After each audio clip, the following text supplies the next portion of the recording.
StarCraft. When I think back to 4th grade, talking incessantly to anyone who would listen about a huge science fiction game where you can command the armies of soldiers of 3 distinctly different species to do your bidding, I have trouble reconciling that memory with the reality of what StarCraft now is. As a kid, I knew nobody in my class who played this game, but now it seems everyone knows what StarCraft is. It's too simple to say that StarCraft is a game. It's become something more. It kind of blows my mind to think about this. This series focuses on games from 1998.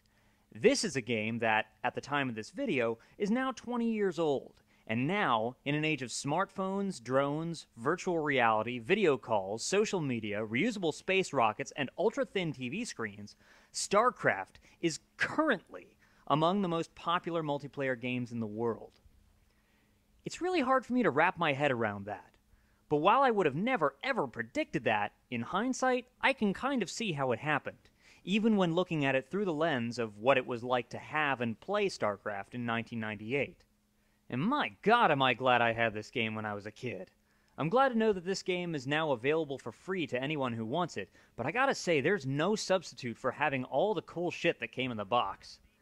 Sadly, I no longer actually have that box, but I still have the disc case, which, amusingly, tells me to look for Diablo 2 in 1999. There's also a really cool little fold-out card showing what order you need to construct buildings in for each of the 3 playable factions, Terran, Protoss, and Zerg, as well as which units you can manufacture and command once you meet the building requirements. And yeah, to this day, I still play this game with the card propped up or in my lap, even though I've memorized all this stuff and never really look at it. The coolest thing that came in the box, apart from the game itself, is this huge, gorgeous manual that's just crammed full of information, artwork, details, and love. I mean, just look at this thing. The earlier sections walk you through the basic mechanics of the game, like base building, fog of war, commanding your units, and a few other things, but most of it gets explained in the tutorials, or is just self-evident. I mean, this was already well-trod real-time strategy gameplay ground by the time StarCraft came along. It didn't exactly write the 10 Commandments on how this type of game works. The really cool shit in here is the detailed coverage of the 3 factions. The backstories provided are rich with complexity, drama, and invention, and are great reads in their own right. Most of this stuff isn't even mentioned in the single-player game. It's just kind of in here, being all mythical and awesome and shit. And then the named characters who show up in the game are all summarized and analyzed. Shit, even the regular units and buildings of all 3 factions are given descriptions, even backstories. The amount of lore here is just fucking insane. Honestly, I do think it's a loss that this stuff isn't as quickly and readily accessible. I mean, yeah, all this information is out there on the internet, but it's not quite the same as having it in a book, in your hand. Fuck a wiki page, this shit is intimate. It also does a perfect job of providing context for the epic battles that constitute this game's single player. This is a game where battles are won by creative thinking and by commanding your subordinates well. The story treats you as a leader throughout, and it manages to make the action, which you don't participate in directly, feel personally invested in.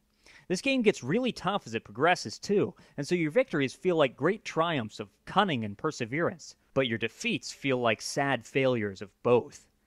This is a game that can make you hop in your seat from excitement, or crawl under your desk in shame. And if you think that's a far-swinging pendulum of emotion, just wait until your wins and losses are at the hands of other human players. Unfortunately, I wasn't able to record any multiplayer footage, since I don't have internet service set up at my apartment yet, but I still have fond memories of playing against strangers and friends over Battle.net. My dad and I used to play against each other over our LAN connection from different rooms in the house, which often led to excited shouts from both of us when things started to go badly for one or the other. But I'm not too proud to admit, he won most of the time. The multiplayer is what has kept this game not only relevant, but thriving after all these years. This game was as meticulously balanced and play-tested as it was conceptualized and plotted, and that is what has helped it stand the test of time. On the one hand, StarCraft is by no means the first game of its kind, but on the other hand, it is the only one. It's chess, it's poker, it's baseball, it's timeless and enduring, and it's ascended from its origins as a computer game, and is an institution all its own. Honor guide me! Zapkalados! make use of me. Our gateway has no power. We must build a pylon near it so that our forces can be brought to this place.